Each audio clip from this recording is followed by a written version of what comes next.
और सबसे पहले हम बनाएंगे एक हीप। हीप बनाने के बाद हम उसमें इम्प्लीमेंट करेंगे हीप सॉर्ट को।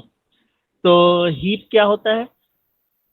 हीप जो है वो दो तरह के होते हैं, एक होता है मैक्स हीप और दूसरा होता है मिन हीप। हम पहले मैक्स हीप को डिफाइन करते हैं। मैक्स हीप क्या होगा? जैसे हमारे पास एक ट्री है, उस ट्री में एक पेरेंट नोड होगा। ठीक है, हमने ये पेरेंट नोड बना दिया। उसके बाद इस पेरेंट के चाइल्ड नोड होंगे। तो यहाँ पे हमने इसके पहले चाइल्ड नोड को बनाया और ये इसका दूसरा चाइल्ड नोड हुआ। ठीक है, ये हमारा पेरेंट नोड है और ये उनके दो चाइल्ड नोड्स हैं। इस नोड में हम वैल्यू स्टोर कराते हैं। नंबर्स भी स्टोर करा सकते हो, एबीसीडी कुछ भी आप स्टोर करा सकते हो। मैं नंबर्स से आपको बता रहा हूँ। अब देखो, नंबर्स हमें मान लो स्टोर कराना है तो हम तीनों जगह स्टोर करा सकते हैं। मैक्स हीप क्या कहता है? मैक्स हीप कहता है कि आपका जो पेरेंट होना चाहिए वो अपने दोनों चाइल्ड से ग्रेटर होना चाहिए। फिर से बोल रहा हूँ, हमारे पास एक नोड है, उसके कुछ चाइल्ड नोड्स हैं। जो मेन नोड है उसको रूट नोड बोलते हैं, ROOT रूट नोड, या फिर उसको पेरेंट नोड भी बोलते हैं। मैक्स हीप ये कहता है कि आपका जो पेरेंट हीप है, पेरेंट नोड है, वो नोड की वैल्यू उसके चाइल्ड नोड से ज्यादा होनी चाहिए। मतलब मैंने अगर यहाँ पे 20 स्टोर कराया तो यहाँ पे 10 होगा और यहाँ पे 5 होगा। ठीक है, तो ये अगर ऐसा केस है तो हम कहते हैं ये एक मैक्स हीप है। क्यों? क्योंकि उसके जो पेरेंट नोड की वैल्यू है वो 20 है और वो 20 10 और 5 दोनों से ग्रेटर है। इसी का रिवर्स अगर हम देखें तो उसको कहते हैं मीन हीप। मीन हीप में क्या हो जाएगा? हमारा जो पेरेंट नोड है उसकी वैल्यू उसके दोनों चाइल्ड नोड से स्मॉलर होनी चाहिए। ये मैक्स कहलाएगा और ये मिन कहलाएगा। मिन में क्या होगा? पेरेंट नोड जो है वो स्मॉलर होना चाहिए। यानी कि मैंने यहाँ पे 1 लिखा है, ये 5 लिखा है और ये 7 लिखा है, तो ये एक मिन हीप होगा। क्यों? क्योंकि यहाँ पे इसके पेरेंट की वैल्यू जो है वो उसके चाइल्ड से स्मॉलर है। मैक्स हीप और मीन हीप, आप इसका डेफिनेशन देखोगे तो वहां से भी समझ में आ रहा होगा, लेकिन कुछ डेफिनेशन में अभी दिक्कत आएगी आपको, क्योंकि ये टॉपिक आपने अभी पढ़ा ही नहीं है। जैसे इसको अगर डिफाइन करें हम, अब बाइनरी हीप, यहाँ पे सबसे पहले ये बाइनरी वर्ड आपको कंफ्यूज करेगा। बाइनरी का मतलब होता है दो।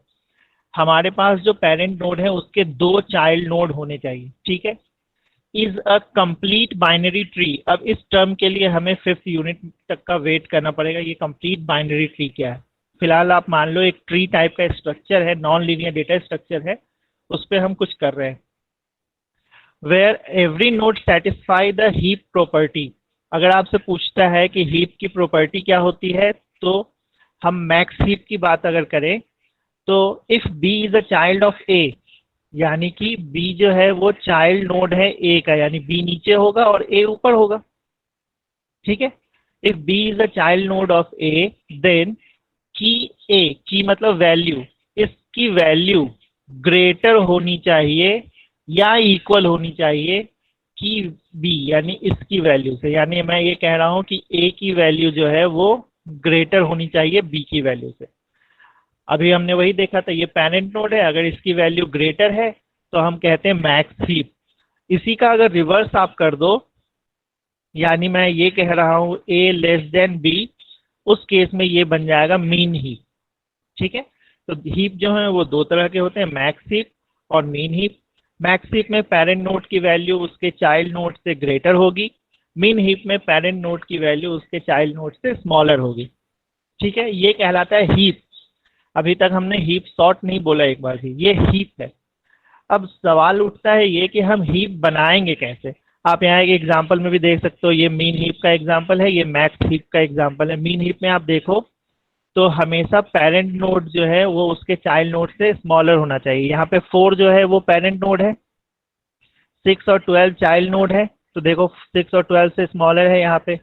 अगर हम इस इतने की बात करें तो यहाँ पे 6 एक पेरेंट नोड होगा, 7 और 9 उससे ग्रेटर वैल्यू है, यानी 6 जो है स्मॉलर है।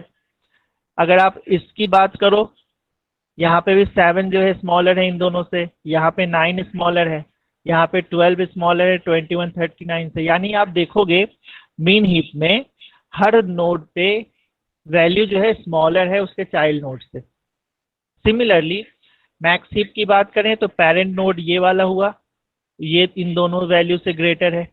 अगर आप इतने हिस्से की बात करोगे तो 69 45 63 से ग्रेटर है। सिमिलरली ये वाला पोर्शन देखोगे तो फिर से 45 जो है ग्रेटर है इन दोनों से। यानी कि पेरेंट नोड यानी ऊपर वाला नोड जो है हमेशा ग्रेटर मिल रहा है आपको नीचे वाले नोड से। ठीक है, तो दो तरह के हो गए, मैक्स और मिन। अब सवाल ये उठता है कि हम इसको बनाते कैसे हैं। यूजर ने आपको एक एरे दिया है, उस एरे में कुछ वैल्यूज दिया हुआ है, आपको उस वैल्यूज की मदद से एक हीप क्रिएट करना है। ध्यान देना, मैं बार बार अभी सिर्फ हीप की बात कर रहा हूँ, हीप सॉर्ट की बात नहीं कर रहा हूँ। तो हमें एरे में एलिमेंट को इंसर्ट करना है, सॉरी एरे में दिया हुआ है उसकी वैल्यूज को लेकर हमें एक हीप क्रिएट करना है। तो सबसे पहले आप मुझसे ये पूछोगे कि सर कौन सा हीप बनाओ, मैक्स हीप बनाऊं या मिन हीप बनाऊं। अगर आपको एग्जाम में कुछ भी कहीं पे नहीं मेंशन है तो आप उसको मैक्स हीप बनाओगे। ठीक है, तो जो नेक्स्ट टॉपिक हमारे पास आता है वो ये है कि हम इंसर्शन कैसे करेंगे, एक वैल्यूज को लेकर हम हीप कैसे बनाएंगे। आपको यूजर ने 10-12 वैल्यूज दिया हुआ है और उसकी मदद से आपको एक मैक्स हीप क्रिएट करना है। ठीक है, अब एक बात मैं यहाँ बता दूं, जितने एलिमेंट हम ऐड करेंगे उसके लिए एक अलग से ग्राफ बनेगा। ठीक है, तो हर एक एलिमेंट के लिए हमें एक नया ग्राफ बनाना होगा।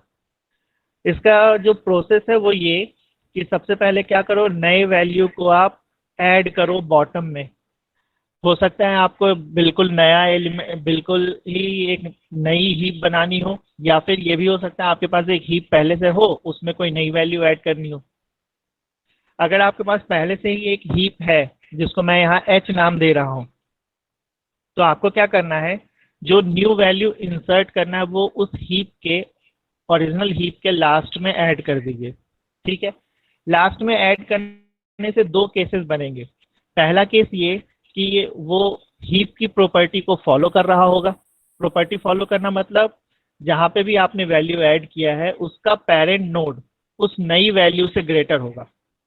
दूसरा केस क्या होता है कि आपने जो नई वैल्यू ऐड की है वो हीप की प्रॉपर्टी फॉलो नहीं कर रहा है, तो हमें वहाँ पे स्वैपिंग करने की जरूरत पड़ेगी।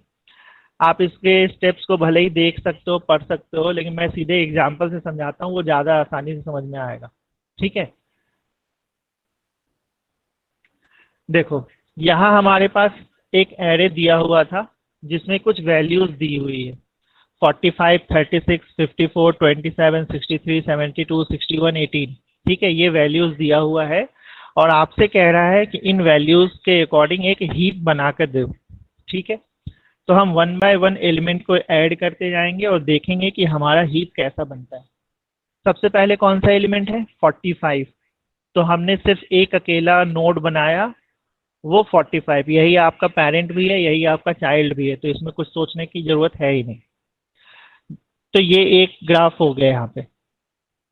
ठीक है, फिर नेक्स्ट ग्राफ में आपको इंसर्ट करना है 36। तो 45 तो पहले से ही था, हम जो नई वैल्यू ऐड करेंगे वो इसके चाइल्ड नोड में ऐड करेंगे और ये एडिशन जो है वो लेफ्ट से राइट की ओर होगा। तो 45 के लेफ्ट में हमने 36 ऐड कर दिया। अब प्रॉपर्टी चेक करो, पेरेंट नोड अभी भी ग्रेटर है 36 से, आपको कुछ भी करने की जरूरत नहीं है। ये आपका दूसरा ग्राफ हो गया। फिर हम तीसरे ग्राफ पे आते हैं, 54 ऐड करना है। तो ये वाला हिस्सा तो आपके पास पहले से ही था, यहाँ पे सेकंड स्टेप में 54 आपको ऐड करना है। एडिशन जो होगा वो लेफ्ट से राइट की ओर होगा। आपने जब 45 के लेफ्ट में 36 ऐड कर दिया तो 45 का राइट अभी बाकी है, तो इस 54 को आप 45 के राइट साइड में ऐड करोगे। ठीक है, ये एडिशन के बाद हम हीप की प्रॉपर्टी चेक करेंगे। आप यहाँ पे ध्यान से देखो तो 45 जो है वो स्मॉलर है 54 से, जबकि मैक्स हीप क्या कहता है कि पेरेंट नोड हमेशा ग्रेटर होनी चाहिए। तो उसको मैक्स हीप बनाने के लिए क्या करना होगा, उन दोनों वैल्यू को इंटरचेंज करना होगा, यानी 54 ऊपर आ जाएगा और 45 उसकी जगह नीचे आ जाएगा, यानी हमें फाइनली मिला ये वाला ग्राफ। ये है हमारा थर्ड ग्राफ। सिमिलरली नेक्स्ट में हम 27 ऐड करेंगे, तो ये वाला ग्राफ तो आपके पास था ही, अब इसके 27 में ऐड करना है। तो कहाँ ऐड करें? क्या 54 के लेफ्ट में? नहीं, 54 के लेफ्ट में पहले से ही 36 है। 54 के राइट में पहले से ही एक वैल्यू है। तो ये जो नई वैल्यू 27 है वो कहाँ जाएगी? 36 के लेफ्ट में। हमें फॉलो करना है लेफ्ट से राइट की ओर, तो 36 के लेफ्ट में हम इसको ऐड कर देंगे, यानी आपको ये ग्राफ मिलेगा। ठीक है। नेक्स्ट वैल्यू जो था वो 63 था। यहाँ पे आप चेक करोगे तो ये मैक्स हीप की प्रॉपर्टी फॉलो कर रहा है। 63 ऐड करोगे, 63 कहाँ जाएगा इस ग्राफ में? देखो तो 36 का लेफ्ट फुल हो गया है, 36 का राइट अभी बाकी है, तो हम 63 यहाँ ऐड कर देंगे। जब आपने ये 63 यहाँ ऐड किया तो मैक्स हीप की प्रॉपर्टी फॉलो नहीं हो रही है। कैसे? यहाँ देखो ये 63 है और ये 36 है। 36 जो है स्मॉलर है 63 से, जबकि हम जानते हैं कि पेरेंट नोड हमेशा ग्रेटर होना चाहिए। तो हमें क्या करना होगा? इस 63 को यहाँ पे पहुँचाना होगा, तो आपको ये ग्राफ मिलेगा। देखो 54, 45, 63 ऊपर आ गया, 36 उसकी जगह, 27 एज इट इज है। लेकिन ये ग्राफ अभी भी मैक्स हीप जैसा बिहेव नहीं कर रहा है। क्यों? क्योंकि 63 नीचे है और 54 ऊपर है, तो आपको इस 63 को ऊपर पहुंचाना होगा। फाइनली आपको मिलेगा ये वाला ग्राफ। यहाँ पे आप देखोगे तो 63 टॉप नोड पे है, 54 नीचे आ गया, 45 यहाँ है, 27 36 है। यानी ये जो ग्राफ मिला है ये मैक्स हीप की प्रॉपर्टी फॉलो कर रहा है। पेरेंट नोड उसके चाइल्ड नोड से ग्रेटर है। ठीक है। नेक्स्ट वैल्यू 72 है। ये 72 कहाँ ऐड करेंगे? अब देखो 54 का लेफ्ट और राइट हो चुका है, 45 का बाकी है अभी, तो 45 के लेफ्ट में हम ऐड कर देंगे। तो मैं नेक्स्ट पेज पे अगर जाऊं तो आप देखोगे ये जो 72 था वो 45 के लेफ्ट में ऐड हुआ। फिर हम मैक्स की प्रॉपर्टी चेक करेंगे, प्रॉपर्टी फुलफिल नहीं हो रहा है क्योंकि 72 लार्जर है, जबकि पेरेंट को चार लार्जर होना चाहिए था। तो ये 72 ऊपर चला जाएगा, 45 नीचे आ जाएगा, यानी ये ग्राफ मिलेगा। इस ग्राफ में भी ये मैक्स हीप की प्रॉपर्टी फॉलो नहीं हो रहा है। क्यों? क्योंकि 63 स्मॉलर ऊपर वैल्यू दिया हुआ है, तो हमें 72 को ऊपर लेके जाना होगा, 63 को नीचे लेके आना होगा। तो फाइनली आपको ये ग्राफ मिलेगा। ये वाला ग्राफ जो है वो मैक्स हीप की प्रॉपर्टी फॉलो कर रहा है। नेक्स्ट वैल्यू जो है ऐड करना है वो कौन सा है?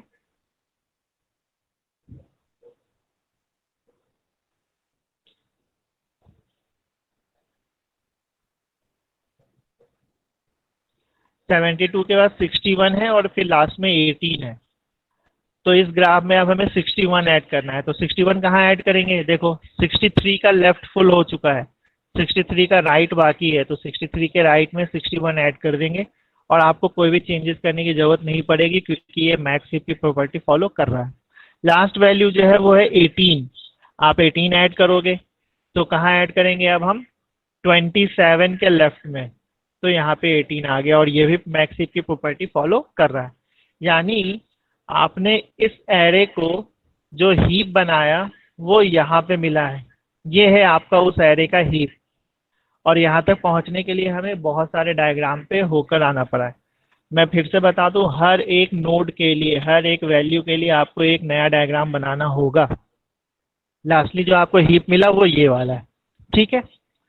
अगर आप इसकी मेमोरी रिप्रेजेंटेशन की बात करोगे तो अगर मैंने एक हीप बनाया है तो हीप का जो पहली वैल्यू है वो है 72 रूट नोड, हीप की जो दूसरी वैल्यू है वो है 54, हीप में जो तीसरी वैल्यू है वो है 63, फिर है 27, 36, 45, 61 और लास्ट वैल्यू जो है वो है 18। अगर आपने इसको ध्यान से देखा होगा तो हम यहाँ पे लेवल वाइज काम कर रहे हैं। लेवल वाइज काम करने का मतलब, सबसे पहले हमने रूट नोड की वैल्यू लिखा 72, उसके बाद हम सेकेंड लेवल पे आए 54 और 63, ये दोनों वैल्यू लिखा। फिर हमने थर्ड रूट लेवल पे आए और ये चारों वैल्यू एक साथ आएगा। देखो आप यहाँ पे 27 से 61 तक एक साथ है। फिर नेक्स्ट लेवल पे गए तो 18। यानी आपको जो मेमोरी रिप्रेजेंटेशन करना है वो लेवल वाइज करना है, पहले 0 लेवल पे, फिर 1 लेवल पे, फिर 2 लेवल पे, फिर 3 लेवल पे। ठीक है। इसके एल्गोरिदम पे हम लोग बाद में आएंगे, इसके एल्गोरिदम क्या था। जो नेक्स्ट टॉपिक है वो देख लेते हैं। इंसर्शन समझ में आया आपको? हर एक नोड को हमें इंसर्ट करना है, ठीक है, वन बाय वन। और इंसर्शन के बाद हमें ये देखना है कि मैक्स हीप की प्रॉपर्टी फॉलो हो रही है या नहीं। ओके, अब देखिए इसके एल्गोरिदम को देख लें। इंसर्ट करना है हमें हीप में, तो हमने एल्गोरिदम का नाम दे दिया इंसर्ट हीप। हमें चाहिए क्या क्या, एक एरे, उसके सारे वैल्यूज, और एक नई वैल्यू जिसको ऐड करना है, ठीक है। जब भी हम एक नई वैल्यू ऐड करेंगे तो एरे की साइज इंक्रीज हो जाएगी, हीप की साइज जो है वो इंक्रीज हो जाएगी। तो हमने एन को रीसेट कर दिया n+1 से। और जो भी वैल्यू ऐड करना है वो कहाँ जाता है, सबसे आखिरी में ऐड करते हैं हम। तो हमने उसको दे दिया एक वेरिएबल का नाम पीओएस, और इस पीओएस में लास्ट लोकेशन डाल दिया, ठीक है। फिर हम क्या करते हैं, हीप नाम का जो स्ट्रक्चर है उसके लास्ट वैल्यू पे, लास्ट इंडेक्स नंबर पे अपने करंट वैल्यू जो स्टोर करना है उसको लिख दिया। ये असाइनमेंट कर दिया है। अब हमें चेक करना होगा कि क्या वो मैक्स हीप की प्रॉपर्टी फॉलो करता है या नहीं। तो हमें जानना होगा पेरेंट नोड की इंडेक्स वैल्यू। ये सारी चीज़ें समझने में थोड़ी दिक्कत आ सकती है क्योंकि अभी हमने ट्रीज के बारे में नहीं पढ़ा है। तो अभी फिलहाल इसको बस एज्यूम कर लो ऐसा हो रहा है। पेरेंट नोड की वैल्यू हम निकालने के लिए क्या करते हैं, अपने जो भी पोजीशन दिया हुआ है ये वाला पोजीशन, उसको 2 से डिवाइड करते हैं, तो हमें पेरेंट नोड की वैल्यू मिल जाती है। ये इंडेक्स नंबर है। अब हम क्या करेंगे, कंपेयर करेंगे। आप इसको ऐसे पढ़ सकते हो कि प्रेजेंटली जो वैल्यू ऐड करना है, प्रेजेंटली जो वैल्यू ऐड करना है क्या वो स्मॉलर है पेरेंट नोड से। अगर वो स्मॉलर होगा तो हमें प्रोग्राम को बंद कर देना, कुछ करने की जरूरत ही नहीं है। और अगर जो नई वैल्यू ऐड कर रहे हैं वो स्मॉलर नहीं है बल्कि ग्रेटर हो गया, तो हमें क्या करना है, उन दोनों की पोजीशन को स्वैप करना है। यही किया था न्यूमेरिकल में भी अभी। अगर स्मॉलर वैल्यू मिल रही है तो हमें कुछ नहीं करना, अगर लार्जर वैल्यू मिलती है तो हमें उसमें स्वैपिंग करने की जरूरत पड़ती है। तो ये तो था हमारा इंसर्शन हीप में। अभी भी हम हीप सॉर्ट पर नहीं आए हैं। हीप सॉर्ट पे आने के लिए हमें डिलीशन भी पढ़ना होगा। अभी हमने एलिमेंट को ऐड किया, अब हम एलिमेंट को डिलीट करेंगे, ठीक है। तो एलिमेंट को डिलीट करने के लिए जो है वो भी हम डायरेक्टली न्यूमेरिकल से ही होकर आ जाते हैं। ये देखो आपको एक नोड दिया हुआ था, एक ग्राफ दिया हुआ था, और आपको इस ग्राफ में डिलीशन ऑपरेशन परफॉर्म करना है। दो तीन बातें हैं जो नोट करने वाली बात है। पहली बात ये कि डिलीशन जब भी होगा तो वो रूट नोड से होगा। इस वाले नोड को कहते हैं रूट नोड। यानी जब भी आप डिलीट करोगे तो यहाँ पे जो वैल्यू है वही वाला डिलीट होगा। आप ऐसा नहीं कर सकते कि 29 को डायरेक्टली डिलीट कर दो, नहीं, जब भी डिलीट होगा तो ये वाली वैल्यू ही डिलीट होगा। और डिलीशन एल्गोरिदम क्या कहता है कि जब आपको रूट नोड की वैल्यू को डिलीट करना है तो आप क्या करोगे, सबसे पहले इस वाले वैल्यू को यहाँ से रिमूव करोगे और किसी एक जगह पे स्टोर कर दोगे। तो मान लो हमने एक एरे बना रखा है, उस एरे में ये 54 जाके स्टोर हो गया, ठीक है। अब ये वाली स्पेस तो ब्लैंक हो गई थी। जो लास्ट वाला एलिमेंट रहता है उस एलिमेंट को हम यहाँ पे मूव कर देते हैं, यानी 54 बाहर निकल गया, जगह बच गई। तो ये लास्ट एलिमेंट जो था उसको हम यहाँ पे मूव कर देंगे, तो अल्टीमेटली ये वाला नोड फिनिश हो जाएगा, ये वाला नोड बचा ही नहीं। जब यहाँ पे 11 आ जाएगा तो आप ग्राफ से अगर देखो तो आपको ग्राफ कुछ ऐसा दिखेगा, ठीक है। अब इसमें मैक्स हीप की प्रॉपर्टी फॉलो नहीं हो रही क्योंकि रूट नोड जो है वो स्मॉलर हो गया। तो हमें इसको फिर अरेंज करना होगा। आप अरेंजमेंट यहाँ पे देख सकते हो, 45 हमने ऊपर लेके चले गए, 11 को नीचे लेके चले आए हैं, ठीक है। तो ये ग्राफ मिला। अभी भी ये मैक्स हीप की प्रॉपर्टी फॉलो नहीं कर रहा है, तो हम इस 11 को नीचे लेके आ गए और 29 को ऊपर लेके चले गए। तो 11 यहाँ आया और 29 यहाँ आया, ठीक है। तो फाइनली हमें ये ग्राफ मिलेगा, और ये वाला ग्राफ जो है वो हीप की प्रॉपर्टी फॉलो कर रहा है। यानी आपने अगर ध्यान दिया होगा तो एक 54 को डिलीट करने के लिए हमें 4 ग्राफ की जरूरत पड़ गई, ठीक है। यानी डिलीशन जो है वो इंसर्शन से ज़्यादा लेंदी होता है। फिर हमें ये ग्राफ मिला है। अब हमें नया एलिमेंट डिलीट करना है, तो 45 को यहाँ से डिलीट करोगे 45 यहाँ से डिलीट होगा और जो लास्ट वाले वैल्यू है ये 21 वो यहाँ आ जाएगा। आप अगर एरे को ध्यान से देखोगे तो अभी आपके पास क्या था, 54 पहले से था और अभी आपने डिलीट किया 45, तो 45 यहाँ आ गया है और ये 21 ऊपर चला गया यहाँ पे। जब ये 21 यहाँ आएगा तो ये फिर से हीप की प्रॉपर्टी फॉलो नहीं कर रहा, तो उसके लिए हमें क्या करना होगा, ये नोड तो खत्म हो चुका है, 36 को ऊपर लेके जाना होगा और 21 को नीचे लेके आना होगा। यानी आपको मिलेगा यहाँ पे 36, उसके बाद यहाँ पे है 29, फिर है 27, फिर है 11, यहाँ पे आएगा 21 और यहाँ पे आएगा 18। इस तरह का एक ग्राफ मिलेगा। ठीक है, अब इस ये मैक्स हीप की प्रॉपर्टी फॉलो कर रहा है। अगले एलिमेंट को फिर से डिलीट करो तो फिर से डिलीट होगा 36, 36 आ जाएगा यहाँ पे। लास्ट एलिमेंट को आपको यहाँ पे लेके आना होगा तो 18 जो है वो यहाँ आ जाएगा। फिर आपका मैक्स हीप बदल गया, आप उसको अरेंज करोगे। इस तरह से हम एक एक करके एलिमेंट को डिलीट करते जाएंगे, एरे में स्टोर करते जाएंगे और हीप को वापस से अरेंज करते जाएंगे। अगर आप यहाँ पे ध्यान से देखो तो ये जो आपको एरे मिल रहा है वो डिसेंडिंग ऑर्डर में मिल रहा है, सॉर्टेड भी है और डिसेंडिंग ऑर्डर में भी है। यानी अल्टीमेटली हमने क्या किया, अगर आपके पास एक हीप है बना हुआ और उसमें से आप अगर डिलीशन ऑपरेशन कर रहे हो और वो जो हीप था वो मैक्स हीप था, तो अल्टीमेटली आपको मिलेगा एक एरे जिसमें उस हीप के सारे वैल्यूज डिसेंडिंग ऑर्डर में अरेंज्ड होंगे। फिर से बोल रहा हूं, एक कंप्लीट एरे, एक कंप्लीट हीप आपके पास है, आप उसमें से 1 बाय 1 एलिमेंट को डिलीट करोगे, उसको किसी एरे में स्टोर करके रखोगे और अगर वो हीप मैक्स हीप है तो जो आपको अल्टीमेटली एरे मिलेगा वो डिसेंडिंग ऑर्डर में अरेंज्ड मिलेगा। और अगर ये एरे मिन हीप होता तो आपको जो वैल्यू मिलता वो असेंडिंग ऑर्डर में मिलता। यानी हम अभी सर्चिंग एंड सॉर्टिंग पढ़ रहे हैं। सर्चिंग सॉर्टिंग में अगर आपको कुछ वैल्यूज दिया हुआ है और आपको उसमें हीप सॉर्ट इंप्लीमेंट करना है तो सबसे पहले क्या करना होगा, उन सारे वैल्यूज से आपको एक हीप बनाना पड़ेगा इंसर्शन करते करते। जब आपका वो फाइनल हीप बन जाएगा फिर आप उसी हीप में डिलीशन ऑपरेशन परफॉर्म करोगे। डिलीशन परफॉर्म करने के बाद आपको फिर वो सॉर्टेड ऑर्डर में मिलेगा।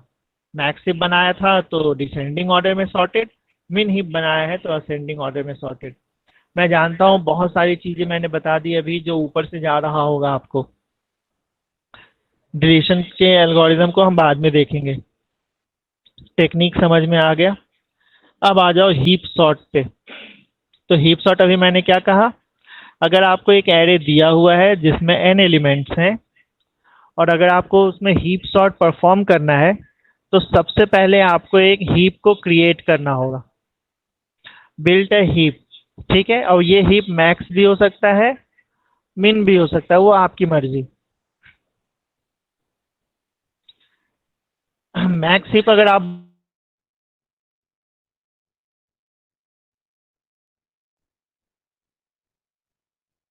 बनाओगे तो डिसेंडिंग ऑर्डर में सॉर्टेड मिलेगा। ठीक है, और अगर मिन हीप बनाते हो आप तो आपको असेंडिंग ऑर्डर में सॉर्टेड मिलेगा। अगर कुछ भी नहीं लिखा है तो आप मैक्स हीप लेकर चलोगे। हमने एक मैक्स हीप बनाया, उस मैक्स हीप में अब हम डिलीशन ऑपरेशन परफॉर्म करेंगे। डिलीशन ऑपरेशन परफॉर्म करोगे तो 1 बाय 1 आपको एक एक एलिमेंट को डिलीट करना है और डिलीशन के बाद आपको अल्टीमेटली एक सॉर्टेड एरे मिल जाएगा। ये आया समझ में heap sort. Heap yes sort sir. बनाने के लिए आपको सबसे पहले हीप क्रिएट करोगे, उसके बाद उसमें से वैल्यू को डिलीट करोगे। डिलीशन के बाद मैक्स हीप अगर था तो डिसेंडिंग ऑर्डर में आपको सॉर्टेड मिलेगा एरे, और अगर मिन हीप बनाया है तो असेंडिंग ऑर्डर में सॉर्टेड मिलेगा। अब यहाँ पे जो इम्पोर्टेंट है वो ये जान लो, एग्जाम में अगर आपको सॉर्टिंग सर्चिंग एग्जाम आता है और उसमें अगर आपसे कहा है हीप सॉर्ट, वर्ड पे ध्यान देना, सिर्फ हीप बोलेगा तो आपको इंसर्शन करके छोड़ देना है, क्योंकि ये टॉपिक ग्राफ जब हम लोग पढ़ेंगे ना, ट्री जब पढ़ेंगे तो वहाँ फिर से आने वाला है। अगर आपको सिर्फ हीप कहा है तो आप हीप क्रिएट करके छोड़ दोगे, डिलीशन नहीं करना है उसमें। लेकिन अगर आपको हीप सॉर्ट कहा है तो आप इंसर्शन भी करोगे, डिलीशन भी करोगे। तो वर्ड्स पे ध्यान देना। हीप कहा है तो सिर्फ हीप बना के छोड़ दो, हीप सॉर्ट कहा है तो इंसर्शन डिलीशन दोनों होगा। यानी कि अगर ये 5 या 6 नंबर के क्वेश्चन में आता है तो आपको ये वाला क्वेश्चन अटेम्प्ट नहीं करना। आप सोचो, इमेजिन करो, ये जो न्यूमेरिकल आपको दिया हुआ था, इस न्यूमेरिकल को अगर आप सॉल्व करने जाओगे हीप सॉर्ट की मदद से तो आपको सोच के भी देखो कितने सारे ग्राफ बनाने पड़ेंगे आपको। 10-12 ग्राफ तो आपको लग जाएंगे सिर्फ इसको बनाने के लिए, हीप पहली बार हीप बनाने के लिए। फिर इसमें आप डिलीशन परफॉर्म करोगे 1 बाय 1। डिलीशन में आपका वो ग्राफ चेंज होगा, आप उसको सेटिस्फाई करवाओगे हीप की प्रॉपर्टी से, फिर एक नया ग्राफ बनेगा। फाइनली फिर से एक नए एलिमेंट को डिलीट करोगे, फिर से वो रीऑर्डर करोगे, फिर से होगा। यानी कि ये बहुत लेंदी जाने वाला है। तो सिर्फ अगर हीप लिखने आया तब तो अच्छा है, बना दो ग्राफ, कोई दिक्कत नहीं है। लेकिन अगर हीप सॉर्ट करने आ रहा है तो मैं ये कहूंगा कि आप इस प्रोग्राम क्वेश्चन को अटेम्प्ट ना करो, क्योंकि जितना टाइम आप इसको दोगे उतने में आपको कोई दूसरा क्वेश्चन आसानी से बन जाएगा। तो आपका आज टास्क ये है, ये न्यूमेरिकल नोट कर लो, इसको आप कंप्लीटली बनाओगे हीप सॉर्ट। ये न्यूमेरिकल है, मैक्स हीप की मदद से आपको ये सॉल्व करना है। यानी कि आपको एक डिसेंडिंग ऑर्डर में एरे सॉर्टेड मिलेगा। ठीक है, तो इसका पूरा ग्राफ मैं जानता हूँ ये कम से कम 5 से 6 पेज में जाएगा आपका। आप ये बनाओ, उसको पीडीएफ में या इमेज फाइल में कन्वर्ट करके मुझे मेल करोगे या व्हाट्सअप करोगे। आ रहा है समझ में? और